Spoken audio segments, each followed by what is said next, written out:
A Revolução Industrial começou na Inglaterra no século XVIII.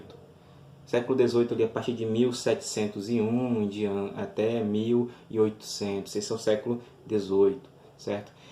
Foi um processo em que a mão de obra, as pessoas usando ferramentas, né, martelo, faca, pás, enxadas, esse tipo de coisa, foram substituídas pela máquina, pelo uso de máquinas. Ou seja, a produção de produtos, né, a fabricação de produtos deixou de ser uma coisa totalmente manual e se tornou algo mecanizado, ou seja, usando máquinas. E essas máquinas elas eram movidas não mais a animais, né, ou a força humana, eram máquinas que funcionavam a vapor. E essa mudança fez grandes transformações nos países da Europa e da América do Norte, né? E mudou completamente a forma de produzir as ferramentas e também a forma que as pessoas viviam. E aí eu vou explicar isso um pouquinho para vocês. E para entender, vocês começam vendo isso aqui, que é a máquina a vapor de James Watt de 1760. Esse cara não inventou essa máquina sozinho, claro que não. Ele não pensou lá sozinho, vou criar agora uma máquina capaz de substituir a força de animal, a força humana, para produzir coisas e fazer coisas mais rápido. Não. O que ele fez? Ele viu que tinha várias pessoas no mundo, na Inglaterra principalmente, pensando em máquinas, pensando em como fazer máquinas que se movimentassem ali sozinhas ou usando algum tipo de energia. Então ele pegou, estudou esses projetos todos e aí conseguiu fazer uma máquina que servia para usar no trabalho, na produção de coisas. Uma máquina a vapor. Não sabe o que é vapor?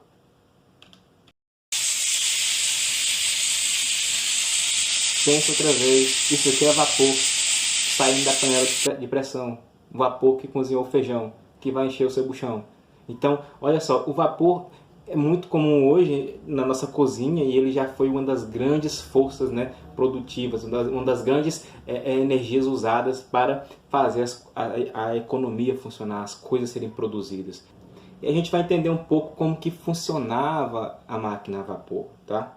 Observe essa imagem. Ela representa como que era a produção de mercadorias antes da Revolução Industrial. Isso aqui é o quê? É uma casa, mas ao mesmo tempo é uma oficina. Então é a oficina de um tecelão, uma pessoa que fazia o quê? Tecidos. Observe que ele está usando ali a força humana, a força manual, né, para movimentar aquele tear e fazer os fios se trançarem e virar o tecido. Aquele senhor domina todo o processo de produção. Ele pensa qual tecido que ele vai fazer, quais as linhas que ele vai usar, de que forma que ele vai mexer ali no tear. Tudo isso ele sabe e faz.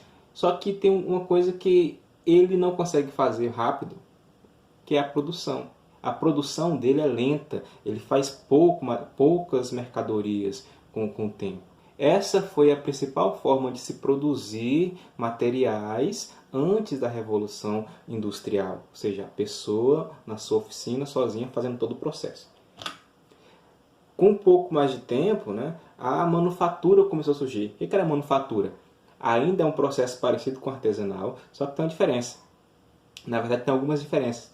Aqui não tem mais aquela figura do ambiente doméstico, não é mais na casa que a pessoa fabrica. Agora existe uma oficina. O que aconteceu? Aquelas pessoas que foram se enriquecendo ali, né, acumulando dinheiro ao longo do tempo, desde lá de quando começou as grandes navegações, que as famílias foram ganhando dinheiro, né? Essas famílias ficaram conhecidas como burguesia, porque elas tinham muito dinheiro, e elas pegaram esse dinheiro e começaram a criar oficinas, e depois começaram a criar fábricas. Então essa pessoa queria vender sapatos, só que ela, para vender sapatos, ela tinha que comprar o sapato lá, ó, do senhor do artesanato.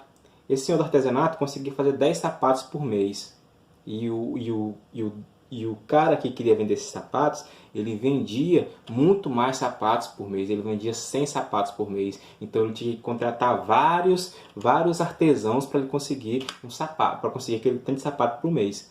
Então ele pensou, eu vou construir um lugar, um galpão, uma oficina, e eu vou contratar esses artesãos. Eu vou usar o conhecimento que eles têm para fazer sapatos só para mim. Aí eu vou pegar esses sapatos e vou vender como eu quiser. Então eles faziam assim, montava a oficina, trazia esses artesãos que dominavam aquela arte de produzir aquele sapato, por exemplo, ou aquele tecido, E eles faziam aquilo mais rápido, porque cada pessoa da oficina fazia apenas uma parte do processo. Por exemplo, tinha alguém que fazia só a sola do sapato, tinha outro que colocava só o cadarço, tinha outro que só costurava, tinha outro que só passava a graxa, até ficar o sapato pronto. Isso dividindo as partes, cada um fazendo uma parte do processo, cada um fazendo um pedacinho do sapato, fazia com que no final do dia tivesse mais sapatos prontos.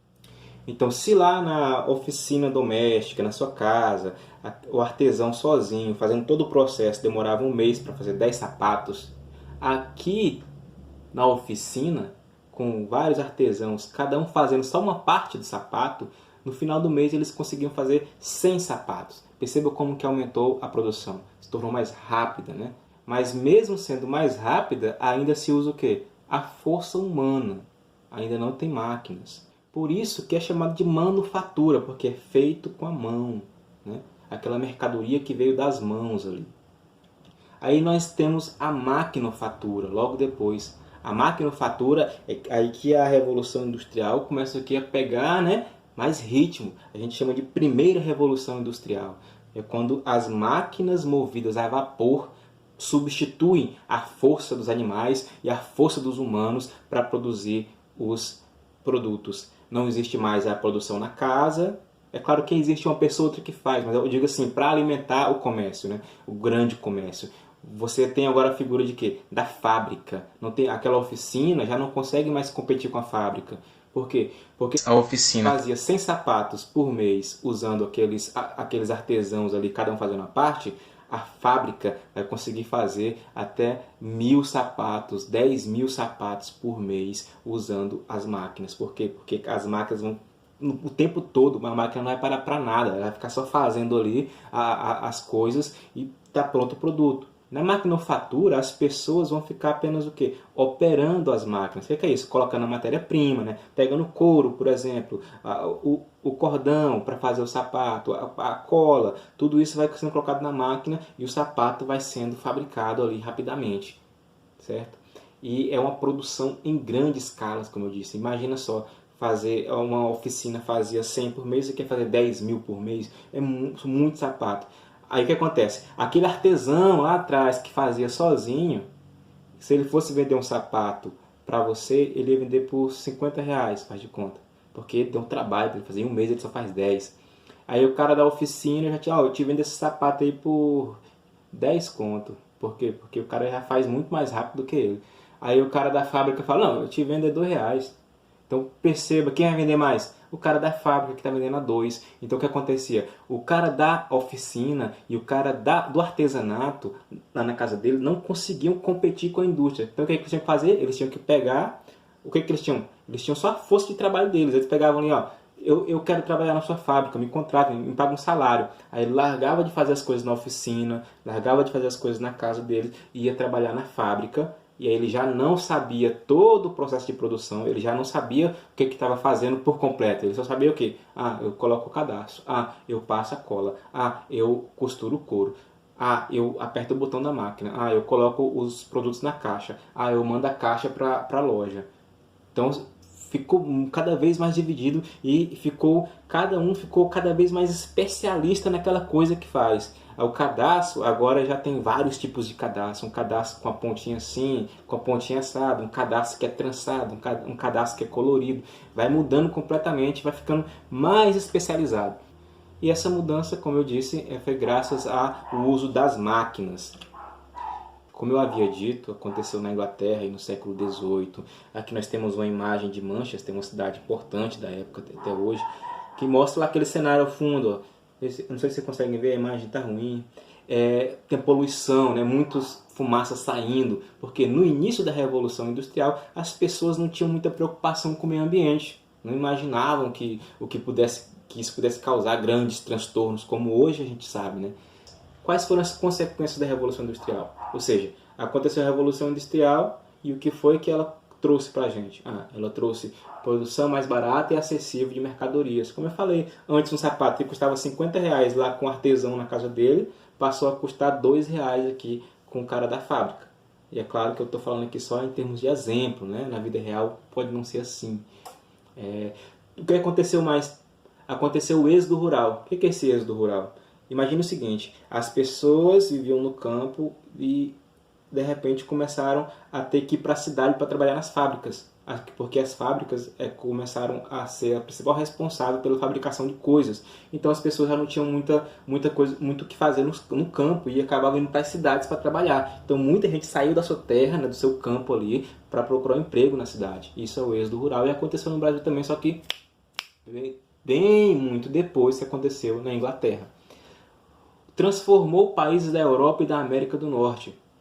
A Europa mudou completamente, os Estados Unidos mudou completamente, né? Canadá, a América do Norte inteira mudou completamente com o advento da Revolução Industrial, porque trouxe muitas mudanças para a sociedade, né? E o que eu já comecei falando, outra consequência foi os estragos ao meio ambiente. Então essas foram as consequências da Revolução Industrial. Aí você me pergunta, mas você não falou das causas da Revolução Industrial. É verdade, eu não falei muito bem das causas, né? O que causou a Revolução Industrial? Vocês viram lá nas grandes navegações que a Europa começou a ocupar vários territórios aí a partir do ano de 1500, certo? E territórios que ficou conhecido como Novo Mundo. Esses países que iam ocupando esses territórios, eles iam cada vez mais acumulando riqueza e acumulando riqueza. Essas pessoas bem ricas ficaram conhecidas como burguesia, e essa burguesia tinha esse dinheiro para investir. E o governo da Inglaterra estimulava isso. Olha, cria um negócio próprio, faz uma fábrica. E ao mesmo tempo o governo da Inglaterra forçava as pessoas que estavam no campo a vir para a cidade. Ó, sai daí e vem para cá. Então trazia as pessoas do campo para a cidade. E além disso, a Inglaterra tinha a principal fonte de energia para fazer a máquina a vapor funcionar, que é o carvão mineral. Não esse carvão que a gente coloca na churrasqueira para assar a carninha.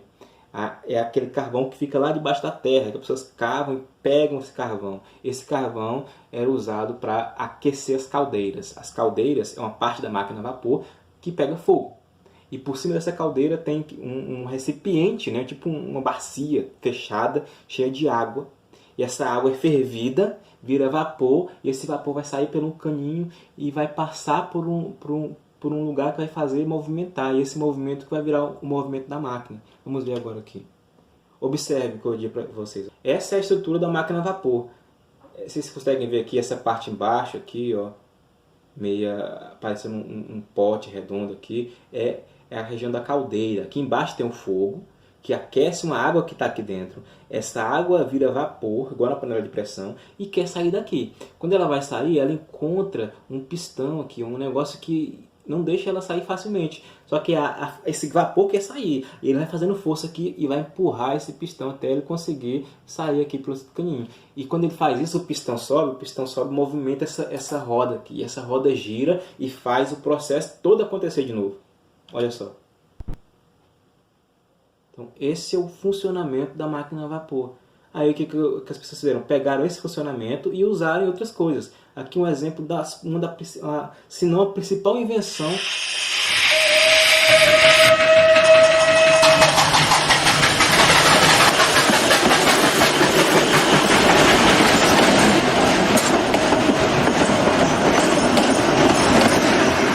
como eu estava dizendo, é uma das principais invenções aqui da modernidade, da revolução industrial, é a máquina a vapor, o trem a vapor, porque ele, além de transportar as mercadorias que eram produzidas para o mundo inteiro, para várias partes do mundo, também servia para transportar pessoas, né? Então é uma invenção que marca essa época da Revolução Industrial. E era movida como? Movida a vapor. O carvão esquentava a água virava vapor e fazia o motor funcionar.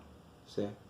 Espero que vocês tenham entendido e a gente se encontra nos próximos vídeos. Abraço para vocês e até a próxima.